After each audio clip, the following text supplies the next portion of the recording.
Buenas. Hoy voy a hablar sobre el análisis dimensional, exactamente sobre el método de P-Bucket.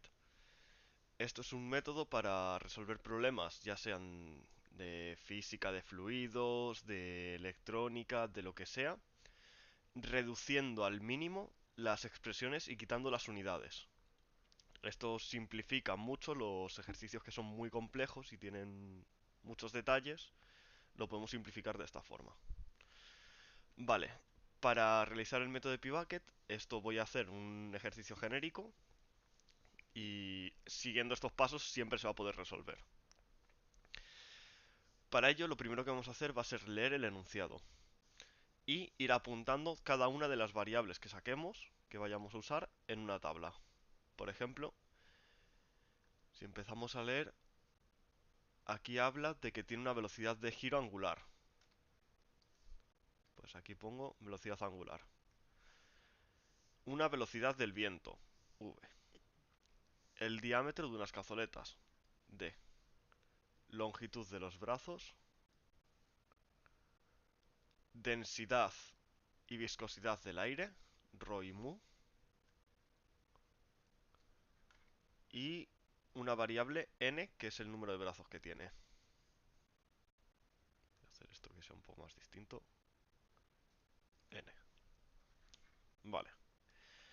Aquí se suele separar siempre en tres unidades básicas. Las unidades básicas son, por ejemplo, la masa, la distancia y el tiempo. Hay algunas más, por ejemplo la temperatura se usa para el caso en el que estuvieses trabajando con variables de temperatura. En este caso no usamos ninguna, entonces la temperatura no afecta.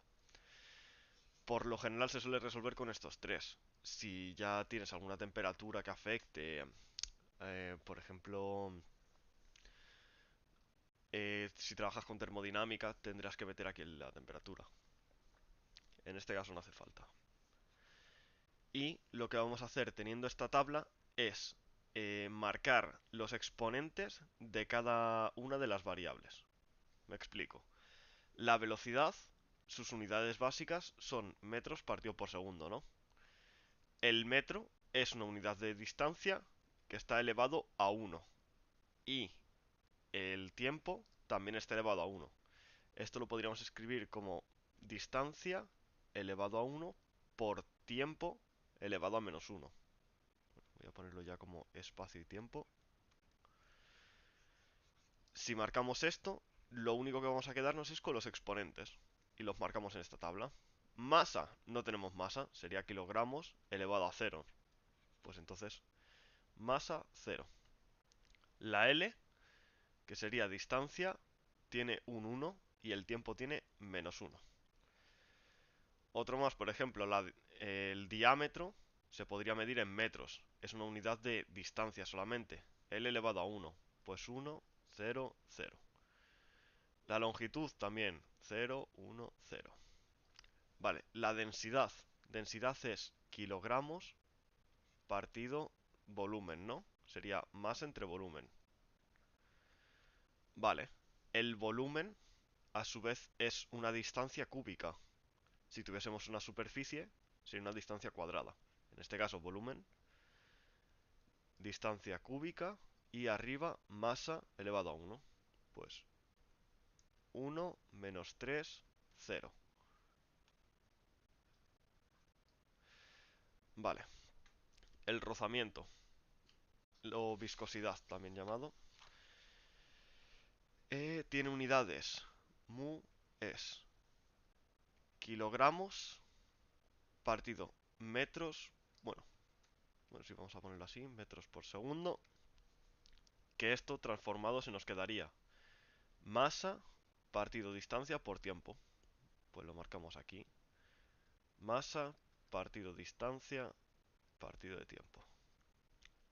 La n no tiene ninguna unidad, porque es un número de cazoletas que tiene. Y nos falta por último velocidad angular. Esta la he dejado para el final porque esta puede dar complicaciones. Es muy sencillo, pero hay que tener cuidado. Sabemos que la velocidad angular es radianes partido por segundo. ¿Qué pasa? Que mucha gente pondría que los radianes son distancias, pero realmente no. Los radianes no miden distancias, sino que miden ángulos, y los ángulos no son distancia. Entonces, realmente sus unidades las tomaríamos como 1 partido del tiempo, que sería -1 y todo lo demás 0. Esto tened mucho cuidado para no liarla. Vale. Ahora, miramos el primer apartado y, por ejemplo, lo que nos suelen pedir es aplicar el teorema de Pi para determinar parámetros dimensionales en los que aparezca la velocidad de giro. Nos están preguntando por la velocidad de giro, que es nuestra parámetro variable importante. Pues esta me la voy a marcar y digo, vale. Y me piden el teorema de Pi enfocado a esta variable. ¿Qué es el teorema de Pi-Bucket? Vamos a ir desarrollándolo, pero en principio marcaríamos que nuestra variable que nos han dado es igual a una función que depende de todas estas demás variables. Esta sería la variable principal y estas las secundarias, ¿vale? Entonces lo marcamos, va en función de v, de L, densidad, ρ, n.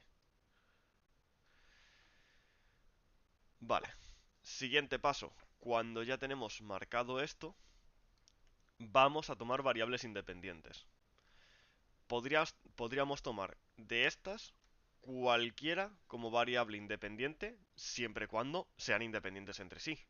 ¿Cómo podemos saber si es independiente? Pues por ejemplo, montamos un determinante, montamos una matriz con las variables que cojamos, y si el determinante es distinto de cero, sabremos que son variables independientes.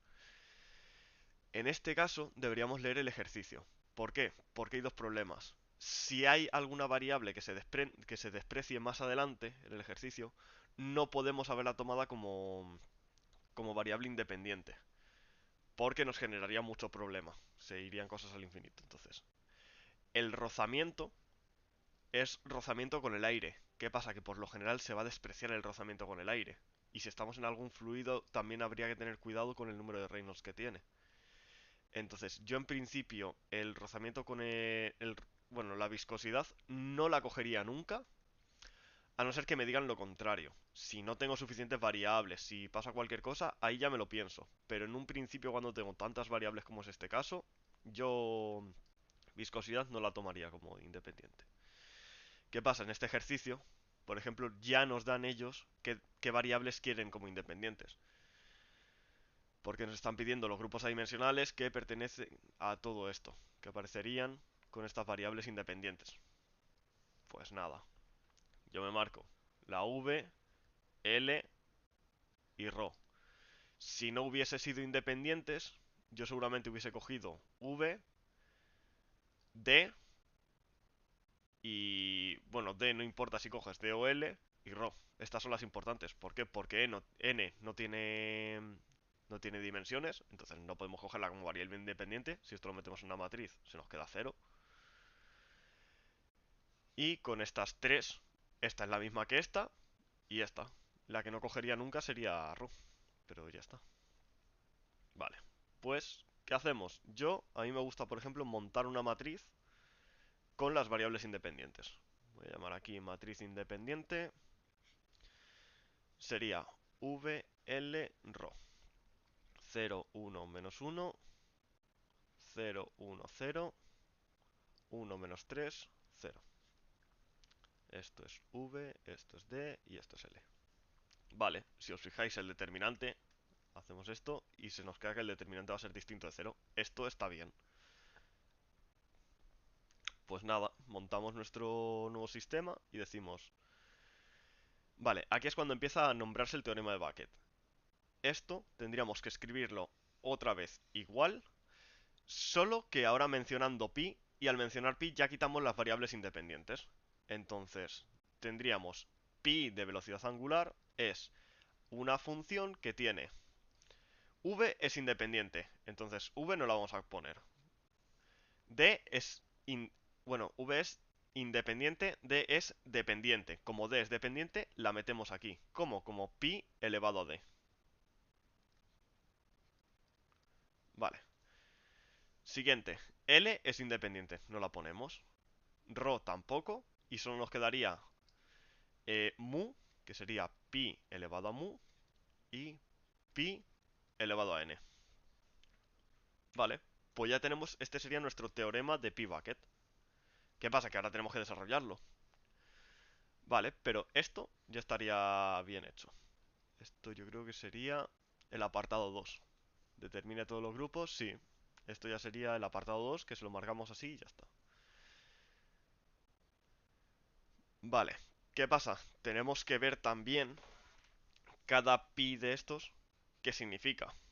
Por ejemplo, ¿cómo lo calculamos? Pues el pi de d va a ser lo que cancele las unidades de d en una división, ¿vale? Si yo pongo d aquí arriba, habrá que buscar una variable independiente, importante, solo podemos trabajar con estas de aquí, y que haga que las unidades se nos cancelen. En este caso, ¿qué unidades tenemos? Arriba tenemos distancias, ¿no? Que sería m. Bueno, voy a ponerlo como unidades básicas. Serían distancias. Una unidad que ponga aquí abajo se tiene que cancelar con L. Por ejemplo, si vemos la, la propia longitud tiene solamente unidades L. Pues si yo pongo D entre L, se nos va a quedar las unidades L entre L, 1. Nos hemos quitado todas las unidades. Vale, pues esto ya estaría resuelto. El pi de D va a ser D partido de L. Otro método, que es el que suelo usar yo siempre, porque esto es un poco de cabeza, ir viendo qué cosas puedes hacer y qué cosas no. Esto sirve para las simples, por ejemplo, D y L se ve claramente que esta se va a cancelar con esta. ¿Por qué? Porque no tiene más unidades.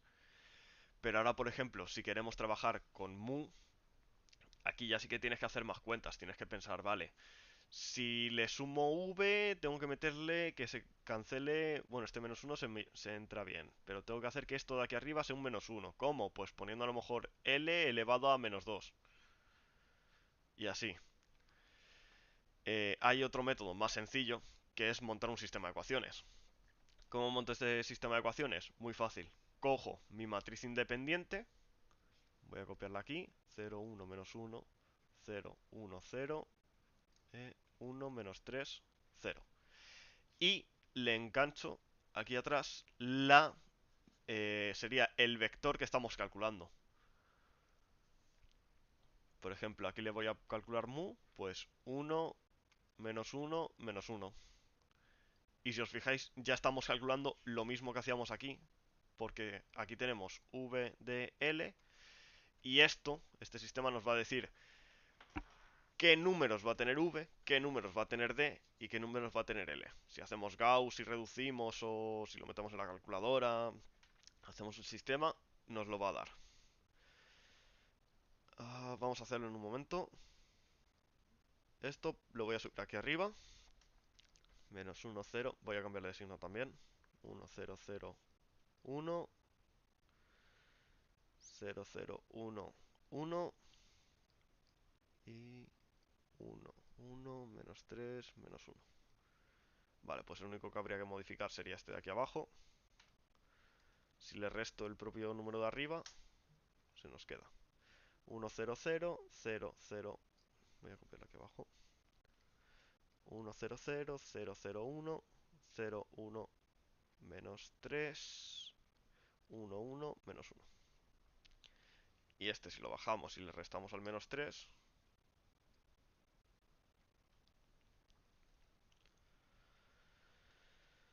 1, 0, 0, 0, 0, 1.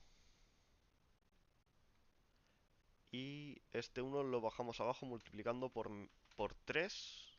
Entonces, 0, 1, 0. 1 por 3, 3, menos 1, menos 2. Hala. V de L. Pues ya sabemos que pi elevado a mu va a ser mu arriba, esto lo ponemos siempre, la variable que estamos cancelando, dependiente, y abajo las independientes que la cancelan. ¿Qué sería este caso? V tiene un exponente de 1. Ah, por cierto, los exponentes, siempre cuando estamos haciendo esta parte del pi, se ponen aquí abajo. Entonces, lo positivo sería aquí abajo, en la fracción. V elevado a 1, ¿qué pasa? D está elevado a menos 2. No pasa nada, lo pongo aquí abajo. Y si lo quiero dejar más bonito o cualquier cosa, se lo subo aquí, D elevado a 2. Pero en principio, siempre, siempre, siempre vamos a poner las cosas aquí abajo, ¿vale? Y L elevado a 1. Hala, pues ya tenemos nuestro segundo pi. Y solo nos faltaría pi elevado a n. ¿Qué pasa? Que este es muy simple. Pi elevado a n. ¿Qué necesitamos para cancelar las unidades de n? Nada, porque ya están canceladas, no tiene ninguna unidad. Pues se lo dejas así. Pi n partido de 1 o n directamente. Vale. Lo siguiente que vamos a hacer va a ser simplemente sustituir esta zona de aquí. Ah, vela, me falta otro. Me faltaría pi elevado a velocidad angular, que esta casi se me pasa. ¿Cómo sería para cancelar esto? Pues vamos a hacerlo otra vez. A ver si se ve a simple vista. Tiene que ser menos 1 abajo. Pues por ejemplo, si v lo multiplicamos por menos l, se nos va a cancelar la distancia, ¿no? Pues ya está. V por L a la menos 1. Esta sería una forma, o si no, montamos otra vez nuestro sistema. Llegamos aquí, le metemos 0, 0, menos 1. A ver, era así, sí. Y resolvemos el sistema.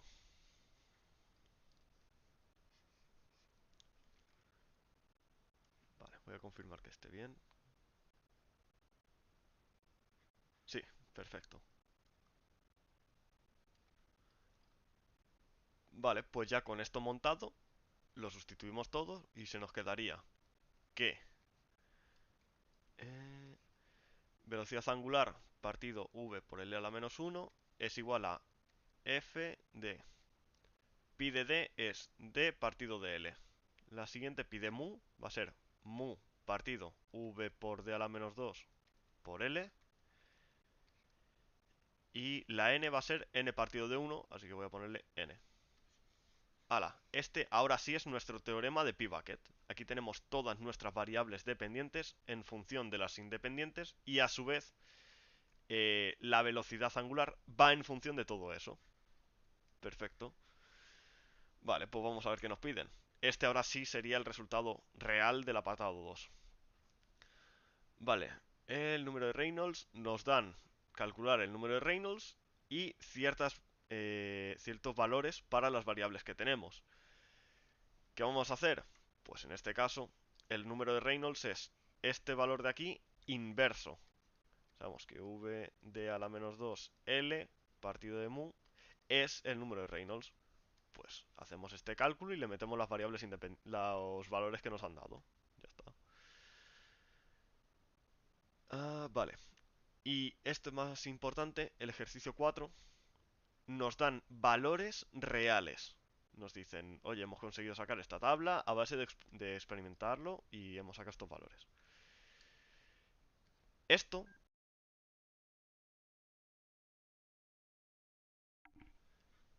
vale, esto puede darse de distintas formas. Este es el caso de que nos den una tabla con valores de v frente a velocidad angular. Otros casos nos pueden dar valores reales y valores de una maqueta. Por ejemplo, para ese caso, si nos dan valores reales y valores de una maqueta, tendríamos que usar la semejanza, que se basa en...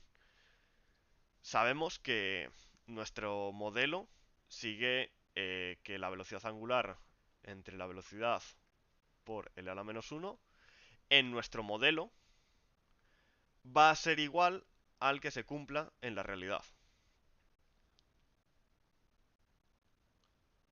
Entonces de aquí podemos sacar un sistema, igualar e ir despejando poco a poco. Esto pasa con todas las variables. Tendríamos d partido de L igual a d partido de L, n igual a n y así. Entonces con esto vamos a ir despejando poco a poco y sacaremos nuestro modelo real comparado con el modelo. En este caso, lo que nos dan es una tabla con distintos resultados. Esto lo podríamos sacar de dos formas, porque, a ver, es una tabla de resultados y nos piden que comparemos. A ver, era comparar la velocidad angular en función de la velocidad del viento, que nos piden. Velocidad angular en función del viento, en la velocidad del viento. Podemos montar una gráfica y sacar los valores de la tabla. Si os fijáis, va 452, 6, 2, 2, 5. Pues esto con una aproximación podríamos decir, vale, el punto... Bueno, nos piden V... No, nos piden ρ frente a V. 4, 6, 152, 2, 2, 5. ¿Cuál va a ser la tendencia de esto? Pues esta recta. ¿Qué, qué datos tiene esta recta? Pues va a tener una pendiente de 2, porque aquí hay una diferencia de 2. Y hacia arriba hay una diferencia de... A ver... 2, 2, 5... De 73.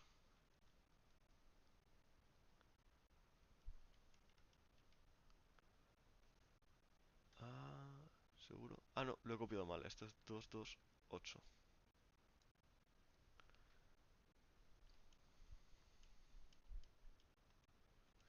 Vale, 67.